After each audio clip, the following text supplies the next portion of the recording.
Thank you, Mr. Chairman, and I appreciate this hearing. Mr. Grundler, I'd like to continue with you in a similar train of thought dealing with the likely breach of the blend wall.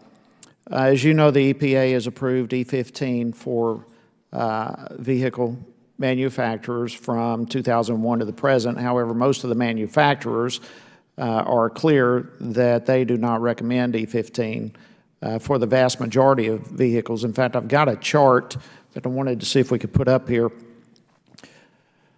that indicates just the number of vehicles that cannot use E15 versus those that can. And as you can see, there's just a handful, literally a handful of vehicles that could utilize E15. Certainly no vehicle that I have, according to this chart, could utilize E15. You also testified in front of the Senate Environment and Public Works Committee in 2013 that the blend wall had been reached and that, according to your testimony, quote, it is not feasible for the system to absorb that much ethanol.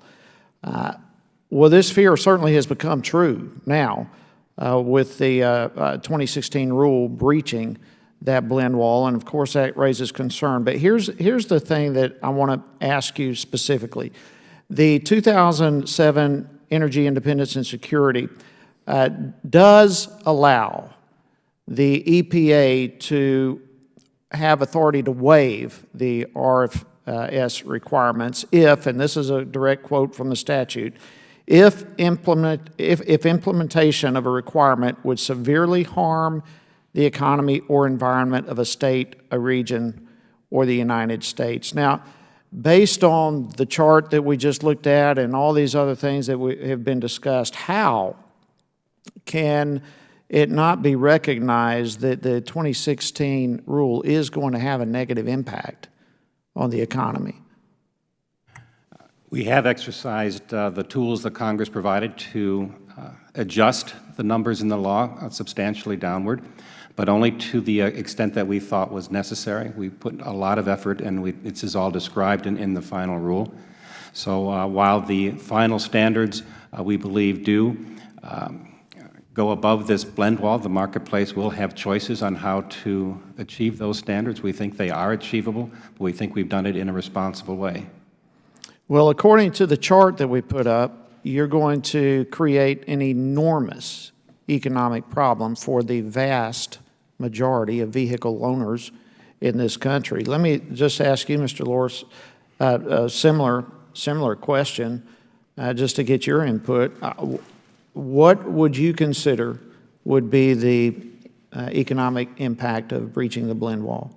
It'll be significant, as we've seen in the past when we had the drought too. If these RIN prices are driven up, that just exacerbates all of the costs we talked about throughout this hearing in terms of higher prices. So not only will gas prices be more expensive, but you'll be paying more as these RIN prices increase, which we've seen in the past. And it speaks to the need to revise these standards and mandates down to zero. Getting rid of just the corn part of the mandate is a bad idea too, because you're getting rid of the most economically competitive part of the mandate. As Dr. Tyner pointed out, this is the most mature part of the industry. So if we just leave it up to the mandate for cellulosic ethanol, that's the stuff that has difficulty becoming commercially viable and is going to be very prohibitive in terms of cost to meet any potential targets that the EPA sets. So say on a scale of 1 to 10, 10 being extremely severe, what kind of impact would you rate the breaching of the blend wall? I would say as high as a 10. You never know what the market will bear. Unfortunately, we've been blessed through the shale revolution to have lower gas prices, so that's tampered some of the effects of this, the adverse effects of this mandate. That said, if we continue to reach the blend wall, if refiners are fined for not meeting any type of cellulosic requirements, it gets worse and worse as the targets go higher and higher. Back to you, Mr. Grundler. You testified last month at the Senate Environment and Public Works Committee that you indicated that there may be a shift of the point of obligation from the refiner to the blender. Do you intend to address this as part of the 2017 rule? I believe you're referring to my boss's testimony in front of the Senate. We have received that as part of our comments to the rule we just finalized. A number of people have come in and suggested that we consider that. We decided that that is outside the scope of these annual rulemakings. We're considering it, but we believe such a major change in the regulation and in the law should not be part of this annual rulemaking process. So you have no intention of addressing that question at all? We are talking to people. We're analyzing the question. If we were to address it, it would be not through an annual RVO standard-setting process. Thank you, Mr. Chairman. I thank the gentleman. I now recognize the gentleman from Vermont, Mr. Welch. Thank you very